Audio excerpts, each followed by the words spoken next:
The annual White House Correspondents' Dinner was this past weekend in Washington, D.C., and it's typically a nice break from the seriousness of politics in Washington and a great time for comedians to mock politicians and pundits directly to their faces, while the politicians themselves get to trade barbs as well, even doing a little bit of self-deprecation. Basically, everyone is up there telling the truth for once, and they can all get away with it because it's just a bit. We're all having a laugh. Just some good old-fashioned comedy. Just goofing. There are also some negative angles to the whole thing because it blatantly shows just how cozy a lot of journalists are with the people that they're tasked with covering, and has led to some publications backing out of the dinner as a result. The Correspondents' Dinner, it's also seen by many to be the point at which Donald Trump committed to actually seriously committing to the bit of becoming president after he became the butt of a joke delivered by then-President Barack Obama in 2011. Yeah, that was one of many genesis. Another one was a WGA writer's strike, which made The Apprentice... Celebrity Apprentice. Made The Celebrity Apprentice primetime television when previously had been suffering in the ratings. And thank God we're never going to have to worry about any writer's strike.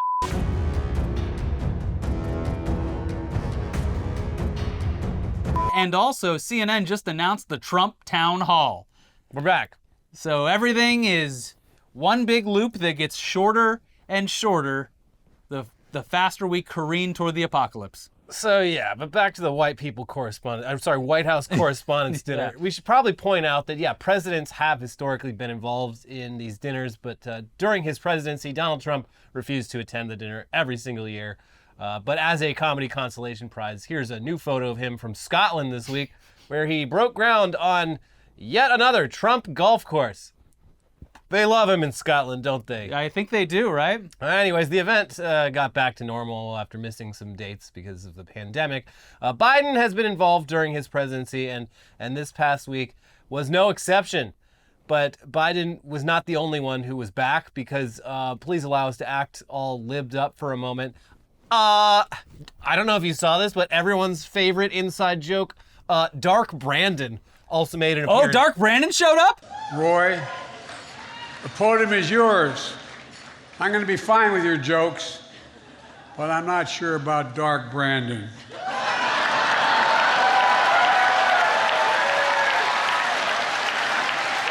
Wow. Yeah. All right. Yeah. At this point, it's definitely a completely played out meme. And we're not even sure the conservatives are still using Brandon as a pejorative anymore. Though the fact that Dems actually embraced the term and turned it into a positive might have actually had something to do with that. They're selling Dark Brandon merch on his campaign website, too. It's over. The meme's over. Mm-hmm. It's Jover. It is. Still, at the very least, it is kind of funny seeing the 80-year-old president of the United States bringing a formerly dank internet meme to life.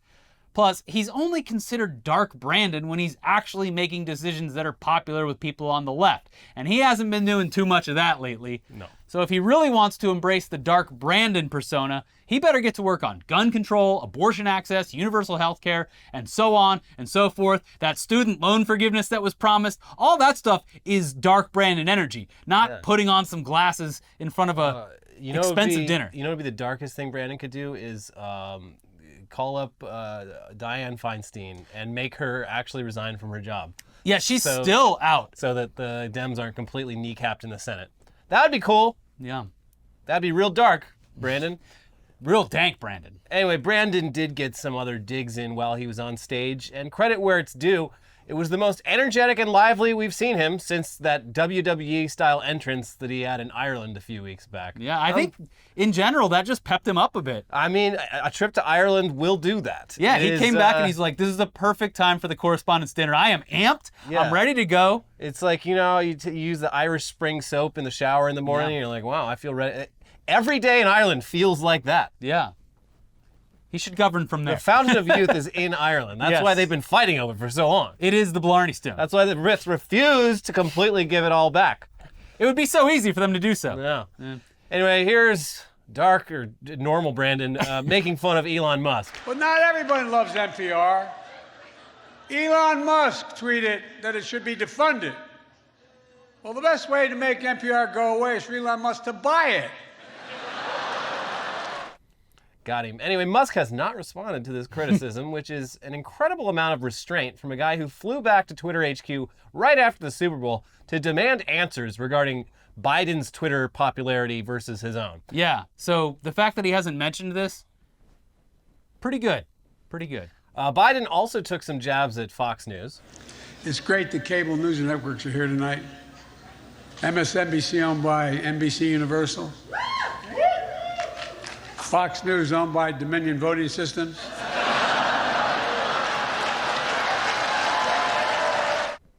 And he also singled out Marjorie Taylor Greene. Marge. I want everybody to have fun tonight, but please be safe. If you find yourself disoriented or confused, it's either you're drunk or Marjorie Taylor Greene. Then after doing the whole Dark Brandon bit, he handed the mic over to Roy Wood Jr., who, look, he killed it. And if he isn't made permanent host of The Daily Show, then Comedy Central literally has no idea what the fuck they're doing. Correct. Yeah, the episodes where he was in charge were the best. No, he's good. Yeah, and he's already an on-staff correspondent. It's the easiest win they could take. Just, what are you doing? It would be better, though, if he just skipped The Daily Show and took over Don Lemon's old shift at CNN, and they just give him full creative control of that hour of primetime CNN. Yeah, that's a good idea. Unfortunately, like we mentioned before, they are going the complete opposite direction. They're going to put like Richard Spencer in Don Lemon's old spot. Yeah, well, just them doing a Trump town hall and just being like, you know what? Remember in 2016? Remember how in 2015 we just aired every Trump rally uncut because it was like good for ratings, and then oops, he became president. Inadvertently, just made him the inevitable nominee. Yeah, good work, CNN. David Zucker or whatever. As the Goofy meme would say, I'll fucking do it again. Oh, they are. Yeah. Anyways, he knocked it out of the park. He started things off with a joke about Brandon leaving some classified documents on stage. Y'all give it up for Dark Brandon. I'm happy to be here. Oh, real quick, Mr. President, I think you left some of your classified documents up here. You can get to no, don't give them to him. I'll put them in a safe place. He don't know where to keep them. And then there was this bit about Supreme Court Justice Clarence Thomas. Anti-CRT policies are an attack on black history and an attempt to erase the contributions of black people from the history books. That's what it is. You are trying to erase black people, and a lot of black people wouldn't mind some of that erasure as long as that black person is Clarence Thomas.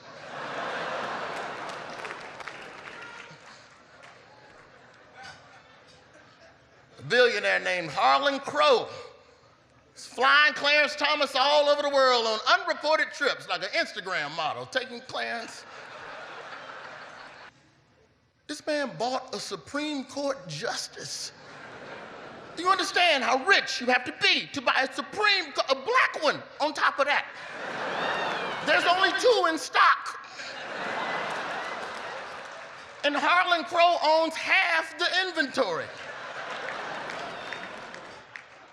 We can all see Clarence Thomas, but he belongs to billionaire Harlan Crow. And that's what an NFT is.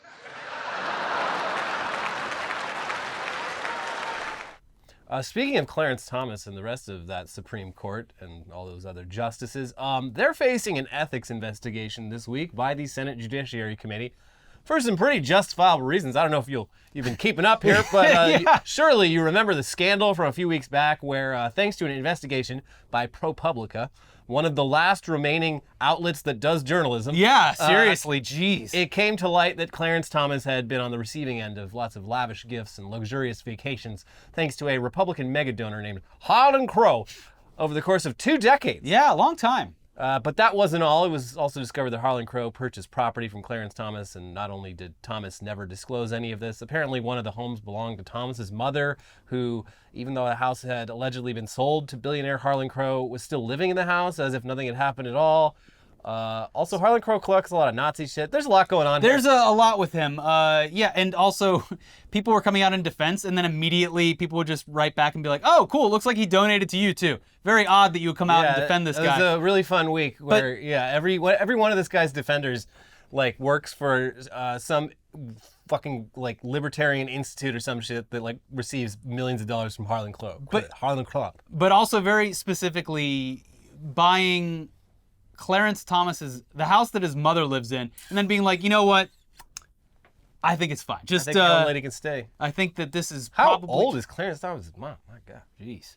Anyway, in fact, after purchasing that property, Crow paid tens of thousands of dollars for improvements to the home that Clarence Thomas's mom still lives in as recently as 2 weeks ago. So that's interesting. Yeah. Just, you know, that's what friends do. We buy each other's mom's houses. And then allow them to keep living fix there them as up. if nothing happened. Also, that's just bros being bros. Crow claimed that the improvements were because eventually he will be turning the home into a museum that honors Clarence Thomas. Okay. But anyways, this is obviously a clear violation considering at the very least Thomas is legally obligated to disclose these types of transactions, which he never did. From the ProPublica article, a federal disclosure law passed after Watergate requires justices and other officials to disclose the details of most real estate sales over $1,000. Thomas never disclosed his sale of the Savannah properties. That appears to be a violation of the law, 4 ethics law experts told ProPublica. The disclosure form Thomas filled out for that year also had a space to report the identity of the buyer in any private transaction, such as a real estate deal. That space is blank. Weird. If everything was completely on the level, you would think someone as familiar with the laws as a Supreme Court justice would simply file these disclosures accurately. I do also love that the idea of any real estate purchase being under $1,000. Yeah, even post-Watergate. Things sure have changed in this country. One house, please. Yeah. But that's not all, because in the wake of the Clarence Thomas scandal, it also came to light that Justice Neil Gorsuch also sold some property recently. And look, big coincidence here, but would you believe that he sold that property to, quote, the head of a law firm that has multiple cases before the Supreme Court? For nearly 2 years, beginning in 2015, Supreme Court Justice Neil Gorsuch sought a buyer for a 40-acre tract of property that he co-owned in rural Granby, Colorado. 9 days after he was confirmed by the Senate for a lifetime appointment on the Supreme Court, the then Circuit Court judge got one, the chief executive of Greenberg Traurig, one of the nation's biggest law firms with a robust practice before the High Court. Gorsuch, who held a 20% stake, reported making between $250,001 and $500,000 from the sale on his federal disclosure forms. Gorsuch did not disclose the identity of the purchaser. That box was left blank. Since then, Greenberg Traurig has been involved in at least 22 cases before or presented to the court, according to a political review of the court's docket.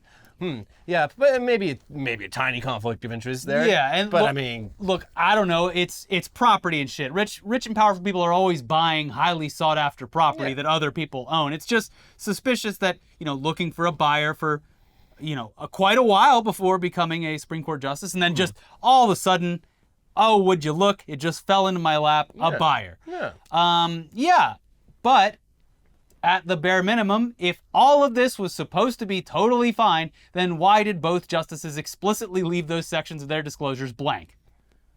So yeah, probably smart to at least look into this and maybe set up some more rules regarding the ethical standards of the people who are literally in charge of how our country operates. Also, it bears repeating, even before we knew about all this financial stuff, it was a gigantic red flag that Clarence Thomas's wife, Ginny Thomas, was a stolen election conspiracy theorist who, at one point, texted Trump's chief of staff and tried to convince him to help overturn the 2020 election. Yeah, there's that too. Yeah. But back to the ethics investigation. Here's NPR with some more info on that. The Senate Judiciary Committee will hold a hearing on Supreme Court ethics reform on Tuesday as questions continue to swirl about the business dealings of several justices. And it will proceed even without participation from U.S. Chief Justice John Roberts, who declined to testify. Since the judiciary is a co-equal branch of government, Congress can't compel it to adopt a new set of ethical guidelines. Still, some lawmakers hope to hold the Supreme Court to higher standards. Several bills, including one introduced in February and another last week, would require the court to adopt an ethical code of conduct and establish a mechanism for examining potential violations, though they are not likely to advance in a split Congress.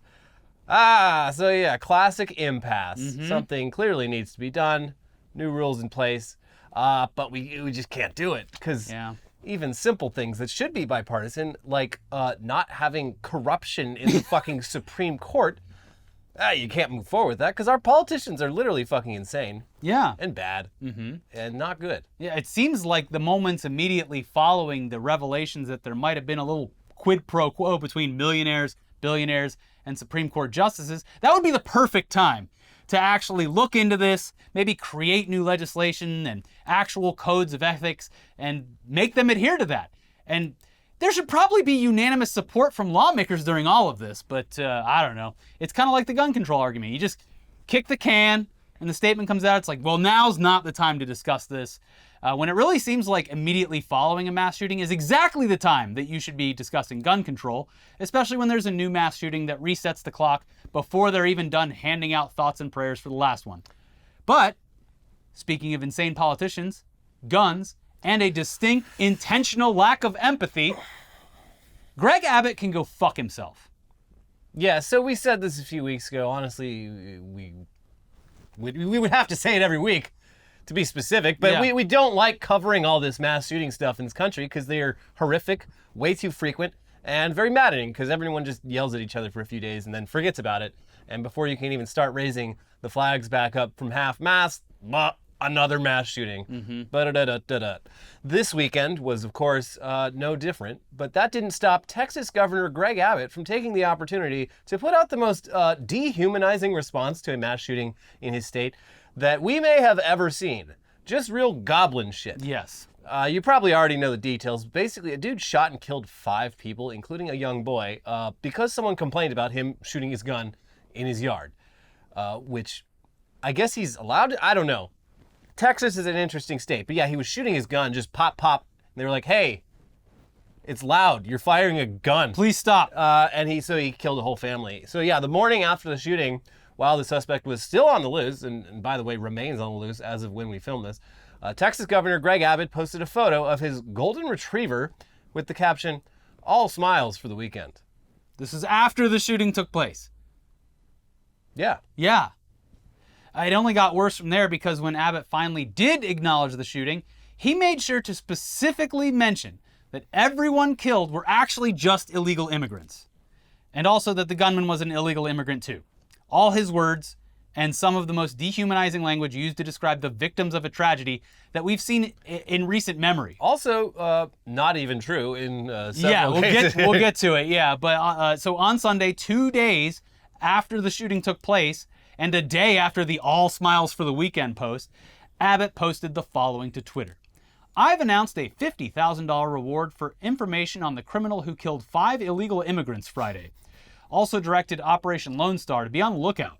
Oh, be on the lookout. Okay, cool. Great. And also, very nonchalant way to describe people who were murdered in your state by a gunman who's still on the loose. Yeah. So the full statement read in part, Governor Greg Abbott today announced a $50,000 reward for a Texas Department of Public Safety top 10 fugitive who is in the country illegally and killed 5 illegal immigrants in a shooting Friday night in Cleveland, Texas. Why? Why, specifically when relating to the victims, if nothing else, would anyone make extra sure to remind everyone reading that these were illegal immigrants? Don't worry, they weren't people. They were illegals. But yeah, legitimately disgusting behavior. Also, the suspect is still on the loose as of when we filmed this. And it came to light that this dehumanizing racism might have also just been inaccurate because not that it fucking matters in the grand scheme of things. She's fucking dead, but one of the victims was actually a permanent legal resident. And Abbott's office admitted that in another callous and nonchalant statement made to the press. Here's the Texas Tribune. Abbott's office issued a statement on Monday afternoon that suggested unnamed federal officials provided mistaken information indicating that all 5 victims were in the country illegally. Since Abbott's initial comment Sunday, evidence has surfaced that one of the victims was a permanent legal resident of the United States. We've since learned that at least one of the victims may have been in the United States legally, Abbott spokesperson Renee Ezzi said in the statement. We regret if the information was incorrect and detracted from the important goal of finding and arresting the criminal. The statement did not address criticism that Abbott's language focused on the victim's immigration status instead of the victims and their families. Though, as they noted, any loss of life is a tragedy, and our hearts go out to the families who've lost a loved one. They're all tragedies, just some are less tragic than others because, well, illegals. You know. It's just like a fucking insane way to like I have to clarify. The people killed here, before you start feeling too sad about a family being wiped out, some of them weren't here legally. So who's to say whether It's insane. they deserved it or not? Also, Fuck you. You could maybe assume that the response from law enforcement was maybe not as proactive, considering that, and maybe allowed this guy to leave the area. It's nuts and ghoulish behavior from the governor of the state where it took place. All right, let's chill out. Let's calm down. We do have more to get to today, including some absolutely inconsequential AI bullshit that is, at the very least, funny to watch and talk about, and also a very strange occurrence during a night out for fans of classical music. You simply cannot attend the opera these days without things going horrifically awry. So yes, more to get to, some fun stuff, but let's clear the air here and get the negativity out of the room with another clip from the White House Correspondents' Dinner. And also, speaking of drag queens, can we stop with the grooming stuff? Can you stop talking about that? Drag queens are not at a school to groom your kids. Stop it. And even if they were, most of them kids gonna get shot at school. It ain't no problem. Don't grown pass legislation. Like they boobs gonna bother me. I'm like Mitch McConnell. I ain't got no soul. All right, that's better. Now we can spend the rest of the episode joking about things, which is good. But first, let's take a quick second to thank Athletic Greens for coming through and sponsoring this episode, and also keeping us on track with our health goals and, well, our bowel movements too. We both take AG1 by Athletic Greens every morning. It's not only the easiest way to make sure you're getting all your daily vitamins, it's also great for keeping that gut nice, healthy, regular, on the schedule. Yeah, exactly. You can set your watch to it. AG1 is just one scoop of powder in water. It tastes great and makes you feel good. AG1 is way more than greens. It's all your key health products like multivitamins, minerals, pre and probiotics, and more, working together as one. It's made with 75 super high quality vitamins, minerals, and whole food sourced ingredients that deliver benefits like mood, immune system, and sleep support, sustained energy, and so much more. AG1 is daily nutrition made really simple. With just one scoop, I get the nutrients and gut health support that helps my whole body thrive and covers my nutritional bases. Okay? AG1 has quickly become just as important as that first cup of coffee for me. So if you want to take ownership of your health, today is a good time to start. Athletic Greens is giving you a free 1-year supply of vitamin D and 5 free travel packs with your first purchase. Go to athleticgreens.com/itdaily. That is athleticgreens.com/itdaily. Check it out. Links are in the description below. Check it out. All right, back to the news now. And it appears as though, if the reporting and included audio is to be believed, someone who was in the audience enjoying LA's incredible Philharmonic Orchestra was so moved by the experience that it caused them to have what is being described as a, quote, loud, full-body orgasm. I mean, that's how I get every time I'm driving up the 110 and I see that big bearded man with his violin on the side of that parking garage. I'm like, hey. He can get it. Yeah. I believe the Americana brand names called that guy every Father's Day. They're like, Happy Father's Day to LA's dad. Yeah. You see him? He looks great. Sometimes the tree grows too big in that spot and you that can't. Guy's probably like obfuscate it. in his 60s now. That photo has been up there for like 25 years. Yeah, it's very old. Also, this is like, I think this is a thing. Like, people do have this kind of response to music. Yeah. Certain people... You know, before the age of social media and all this, way back, the only way you could hear music at all was to go down to the local symphony. And can you imagine not hearing any music for weeks, months, years on end, and hearing a full fucking orchestra? Yeah. If you're not having a standing O, then you're not enjoying it. A sitting O, a standing O, it doesn't matter. An orgasm is an orgasm. I think there's a term for it. I can't remember it, but like, what is it, synesthesia or something? Is that when you can see the music? Never mind. This I think this would fall under synesthesia as well. It's like that the people that get off on like the licking microphones on YouTube kind of stuff. Yeah, those people are freaks though. This person is totally normal. This is what happens at post-pandemic. They go out in public. This person having an orgasm at the orchestra is actually the most normal person on earth. They're living. We're all out here sleepwalking and they're living. Everyone's jealous of this person. Anyway, yeah, we're not entirely sure if the audio clip is real. It's being posted around social media, so we're gonna play the audio from the performance, and you can tell us what you think in the comments below. But here you go.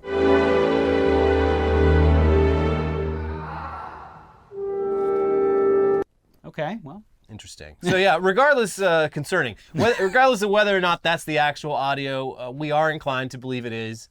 The story itself is real and has been corroborated by many in attendance and has been reported on in the local paper of record, the Los Angeles Times. Yeah. So here you go. Molly Grant was enjoying the Los Angeles Philharmonic's performance of Tchaikovsky's Fifth Symphony. That's a good one, yeah. Fifth Symphony on Friday at the Walt Disney Concert Hall when she heard what she described as a scream/moan erupt from the balcony. Quote, "Everyone kind of turned to see what was happening." Grant, who was seated near the person who allegedly made the noise, told the Times on Sunday in a phone interview. "I saw the girl after it had happened, and I assumed that she had an orgasm because she was heavily breathing and her partner was smiling and looking at her, like in an effort to not shame her. It was quite beautiful." Multiple people who attended the LA Phil concert on Friday reported hearing a woman making a moaning noise during the symphony's second movement. One attendee, composer and music producer Magnus Fiennes, described the sound on Twitter as that of a person having a, quote, loud and full-body orgasm. An alleged audio recording of the moment, where someone can be heard crying out during a quiet beat in the music, was making the rounds on social media. Attendees who spoke to the Times said that the clip was similar to what they'd heard. So maybe that's single confirmation, not double confirmation, but it sounds similar. Our generation's Zapruder tape. It is. We're going to be playing this thing back for decades. The reporting continues because fuck it. Why not? Friends who went to the LA Philharmonic last night are reporting that in the middle of the show, some lady had a screaming orgasm to the point where the whole orchestra stopped playing, tweeted journalist Jocelyn Silver. Some people really know how to live. However, people in attendance said that the musicians played through the disturbance without stopping. Professionals. Yeah. It would be funny if that was true, though. Like that meme of the guy with like the stand-up bass. What? Excuse me? Classical pianist Sharon Sue tweeted that she checked with someone who works at the LA Phil, and they confirmed that the orchestra continued playing through the commotion, like the consummate professionals they are, who make fucking the shittiest wages you can imagine. It's the professional orchestral musician trade is one of the most exploitive careers you can get into. These people do it for the love of music and are absolutely taken advantage of for it. Yeah. I would give them a raise for this one. Well, now they got to bump the ticket prices. People are literally coming. Come for the music, stay for the show. I'll have what she's having. So, yeah, we do love that the discrepancy in the story is whether or not the musicians stopped playing because of the gigantic orgasm. The Times has contacted the LA Phil for comment, but has not been able to identify or contact the person who made the sound. Other audience members disputed the orgasm theory, offering that the woman could have made the noise while waking after having fallen asleep. No. Some worried that it could have been related to a medical condition or emergency. No. One attendee who was seated in the row directly behind the person who made the noise said it appeared as if the woman was waking up from a sleep attack when she made the sound. Oh, that's actually interesting, because I have had the misfortune of attending the opera multiple times, not because I wanted to, but because it was included in some like foreign guided tours that I've been on, where everything, I'm like, oh, this is all great. And they're like, all right, now you've been walking around this foreign city all day. Now let's go to the fucking opera for 3 hours. And every time I have never fallen asleep as quickly as like violently, it's like a lullaby, as I have each time I attended the opera. The first time I was knocked out. The second time I'm like, all right, let's at least try to figure out why people like this shit. And even then, just out. So this actually does make sense. Yeah. It is funny though, because it's literally as far as like reviews or critiques of the music go, it's literally the opposite of having an orgasm to the music. They're so bored by it, they're falling asleep. Also, it's just the second movement. I don't know how many movements there are, but that's pretty early on, it sounds like. I think it was, what's the fucking Christmas opera? The Nutcracker? Yeah, I was struggling during that. And that one's actually like exciting, or like the music at least is like very lively and exciting. But yeah, there's just something about it. It's like, it does something to your brain where like, if this was 1800, like I'd be losing my mind. This would be the most exciting. This is incredible. Yeah, this would be crazy. The problem with that, with the Nutcracker, I remember saying at the time after leaving, the problem was that once you've seen Cirque du Soleil, no opera can compare. Yeah. Or ballet. Yeah, that is true. It's like, I understand the physical toll that they put their bodies through to stand like that and do these, very subtle but beautiful jumping and prancing numbers. But once you've seen a guy like, do a backflip on a motorcycle off a trampoline or something like that, it's kind of hard to get excited about. Yeah. Also, opera voice, very annoying. The only reason they did that was because they didn't have amplification. Yeah. We got microphones now. You don't have to sing like that. So I think we're on the page of this person probably fell asleep. Yeah. The time has come to move past the opera. Unless it was an orgasm, in which case we have to go see all this stuff in person. What was she cooking? Quote, pretty quickly, she sort of fell onto her partner's shoulders and then onto his lap. And then her body went limp, recalled an audience member who requested anonymity to discuss the incident. We got sources.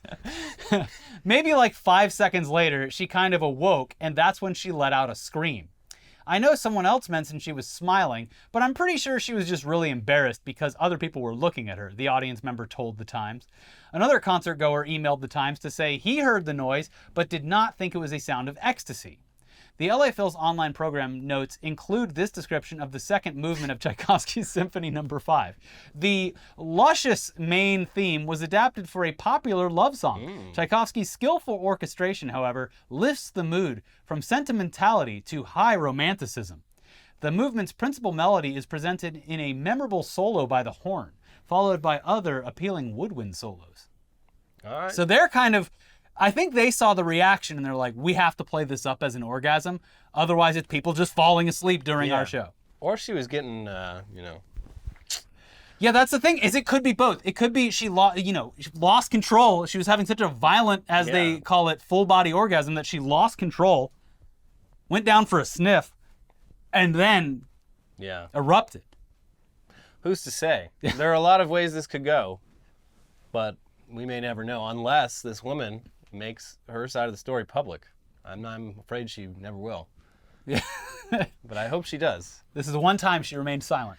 Anyway, also, we can't confirm the legitimacy of this, but it's being picked up by other outlets, so fuck it. It apparently was a pretty wild weekend for bodily functions at music venues because apparently someone ripped what is being described as a sinister fart during the quiet part of a performance by the metal band Sleep Token.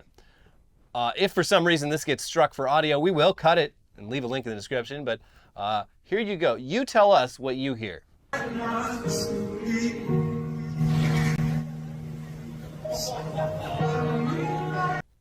And yeah, I mean, everyone around the sound reacts laughing. Well, metal music should never get quiet enough that you can hear farts. So yeah, I think you've nailed it. Yeah. Anyway, here's Loudwire with their reporting because there's really not much else to say about this, but they know more about the band than we do, so here you go. All the chatter amongst fans is more than just hot air, as the Sleep Token's unique blend of crunching metallic rhythms, soul, R&B, and pop has connected with an incredibly wide base. What was a bunch of hot air, however, was a seriously gnarly fart that gave a new meaning to the age-old silent but deadly adage, letting loose during a soft part of the song Atlantic and loud enough for all to hear and proceed with a giggle. Incredibly, singer Vessel barely broke his vocal stride at all, even as others in attendance began to laugh. This could have been an inside job. There's a pedal, the fart pedal. Maybe the guitarist threw it in, or maybe someone put it in the guitarist pedal board, and he's like, oh god. Yeah, there you go. It doesn't even. They're not even like tonal farts. It just turns it into like any sound that goes through the pedal that is above a certain threshold just triggers one of like 7 fart Well, sounds. I believe it was during a piano. From what I've seen in the video, it's like a very calm, quiet part, and the singer's playing like a piano thing. What?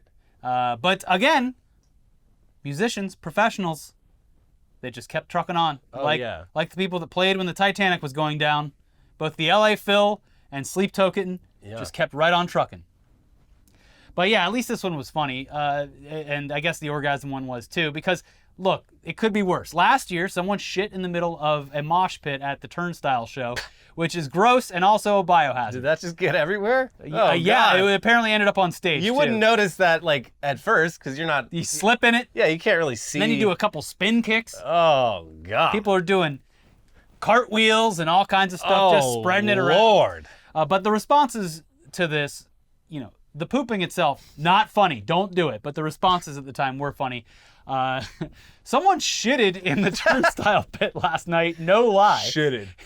And then one of the promoters tweeted, "I can't believe this, but yes, human shit ended up on stage last night during Turnstile. As hilarious as this is, it's also disgusting and extremely unsafe.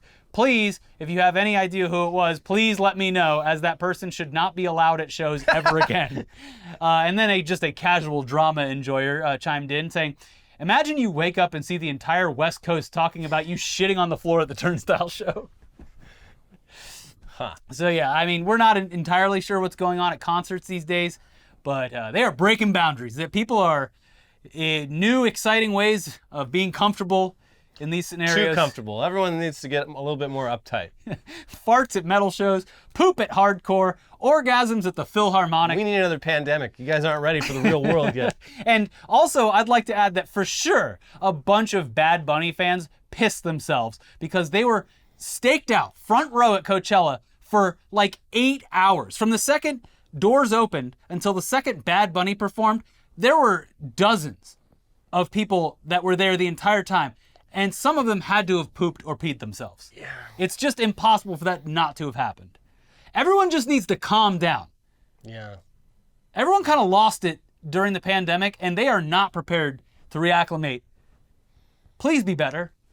Anyway, before we get out of here, there's more AI discourse.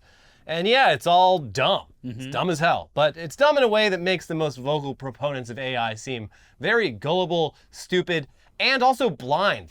So every time a new AI video hits social media, hundreds of the loudest and dumbest blue checks on the platform start screaming about how Hollywood is so finished. Oh, buddy. Yeah. Enjoy that writer's strike. It's the last one you'll ever get the chance to do. Exactly. And yeah, it's definitely the end of production jobs. All you the entire Hollywood production pipeline Done. Going bye-bye thanks to AI. And that's, of course, odd, and I think voice actor Zane Schacht summarized it best when he tweeted the following after this latest round of AI is going to destroy Hollywood nonsense. One thing I've noticed about AI art people is they're actively hostile towards creators in ways I don't see from actual artists. It's not enough to say, this algorithm created a movie trailer. They have to be like, Hollywood is fucked. The old world is dying. Behold my wonders. Yeah. Yeah, that's the... They're very angry that they are not themselves creative enough to do anything and that's correctly. always been like... Yeah. The thing that just immediately turns me off from these things is that at least the people using it who are most loud all seem to actively hate like creativity and art in every medium. And it's like, I mean, all this stuff, the video stuff's getting good. I'll give it that, but it's still nowhere near like, no one's making a fucking movie out of this shit. It has a lot of uses for like pre-visualization. Like this would be really useful for someone maybe pitching a script where this is what it might look like once we actually do the work. Like that, it definitely has its uses. It's interesting, but like the idea that a whole movie is going to be made from this, like it might happen, but it's not going to be good. Because this isn't the thing that makes movies good is their originality, their creative point of view. And this shit is just like putting every movie that's ever existed in a fucking blender and just shitting out like something that, I mean, it's basically doing what a lot of movie studios are already doing. So I guess in that sense, But like, Yeah, eventually it's going to be like a bunch of purists who are like, oh, I only watch movies that are written and produced by humans. I mean, it could happen. Yeah. But so look, what's killing Hollywood now?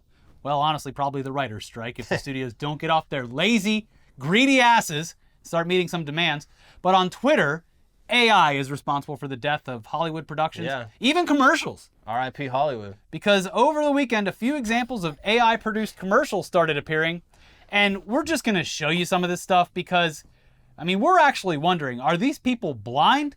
Or are they just blinded by their fanaticism about AI taking jobs away from actual creatives? This only makes sense if you are sitting like across the room from your computer, like looking at it from so far away that you're like, any pause or any just looking at it for more than a second, you're like, these are monsters. Yeah, this is eldritch terror. Yeah, here you go. Are you ready for best pizza of life? Bring friends down to Pepperoni Hug Spot. Our chefs make pizza with heart and special touch. Cheese, pepperoni, vegetable, and more secret things. Need delivery? Pizzas come fast. Knock knock, who's there? Pizza magic. Eat Pepperoni Hug Spot pizza. Your tummy say thank you. Your mouth say, Pepperoni Hug Spot. It's like family, but with more cheese.